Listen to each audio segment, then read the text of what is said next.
अगर आप भी रूखे सूखे और बेजान बालों की वजह से बहुत ज्यादा परेशान हैं तो स्पेशल रेमेडी आप लोगों के साथ शेयर कर रही हूँ। इस रेमेडी के इस्तेमाल से आपके बाल इतने खूबसूरत और नरम मुलायम हो जाएंगे ना कि आपका दिल ही नहीं करेगा अपने बालों को हाथ से छोड़ने को। बिस्मिल्लाहिर्रहमानिर्रहीम। अस्सलाम वालेकुम व्यूअर्स, कैसे हैं आप सब? उम्मीद करती हूँ सब खैरियत से होंगे। लंबे और खूबसूरत बाल है ना जो औरत का एक गहना होते हैं। अगर आपके बाल लंबे हैं लेकिन खूबसूरत नहीं हैं, सिल्की नरम मुलायम सॉफ्ट से नहीं हैं, तो आपका दिल नहीं करेगा ना कि किसी के सामने आप अपने लंबे बाल दिखाएं।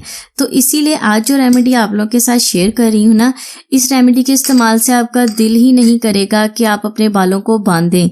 आप अपने बालों को अपने हाथों से लहराती फिरेंगी, इतने खूबसूरत हो जाएंगे आपके बाल। मजाक नहीं कर रही, इस रेमेडी को इस्तेमाल करके आपने देखना है, आपको भी इतना ही अच्छा रिजल्ट मिलेगा। तो चलते हैं रेमेडी की तरफ। मैं आपको बताती हूँ इसे बनाना कैसे है। चैनल पर नए हैं, पहली बार देख रहे हैं तो सब्सक्राइब कर लें ताकि आने वाली वीडियो है ना जो आप लोगों से मिस ना हो जाए। और सब्सक्राइब करने के बाद आपने बेल आइकन के बटन को जरूर दबा देना है। तो इस रेमेडी के लिए हमें सबसे पहले चाहिए ये व्हाइट वाली दाल, माश की दाल जिसे बोलते हैं। ये आपके बालों को सिल्की बनाएगी, बालों को सॉफ्ट बनाएगी। माश की दाल को देखिए मैंने ग्राइंड करके इसका पाउडर बना लिया है। आपने भी बारीक फाइन पाउडर बनाना है इसका। और उसके बाद आपने अच्छी तरह से छान लेना है। हमें चाहिए दही, आधी प्याली दही चाहिए। आप अपने बालों की लेंथ के हिसाब से दही ले सकते हैं। इस रेमेडी के इस्तेमाल से आपके बाल जो है ना रेशम की तरह नरम मुलायम और खूबसूरत हो जाएंगे। इसके मुसलसल इस्तेमाल से बाल लंबे और घने होना भी शुरू होंगे। अब मैं इसमें डाल दूंगी दही। अगर आपके पास एक दिन पुराना दही है ना तो आपको बहुत ही अच्छा रिजल्ट मिलेगा। चम्मच की मदद से अच्छी तरह से मिक्स कर लूंगी मैं। इसके बाद हमें चाहिए फ्रेश एलोवेरा जेल।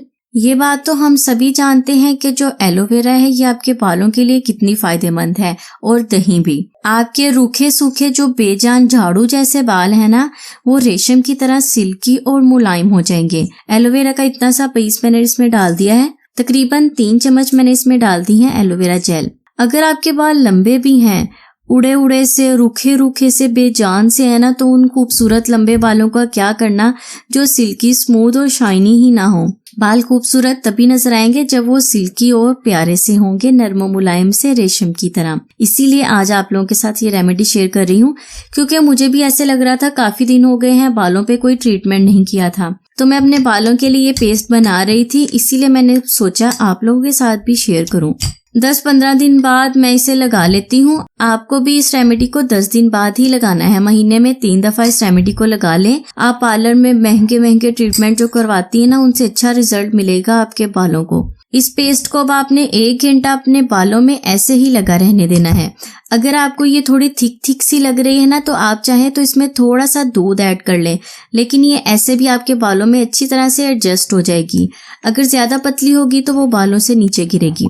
1 घंटा लगाने के बाद अपने बालों को वॉश कर लें। आप देखेंगे कि एक बार के इस्तेमाल से ही आपको कितना अच्छा रिजल्ट मिलेगा। तो फ्रेंड्स, ये थी मेरी आज की रेमेडी। उम्मीद करती हूँ आपको पसंद आएगी। वीडियो को लाइक और शेयर जरूर करें और मुझे दुआ में याद रखें। अल्लाह हाफिज।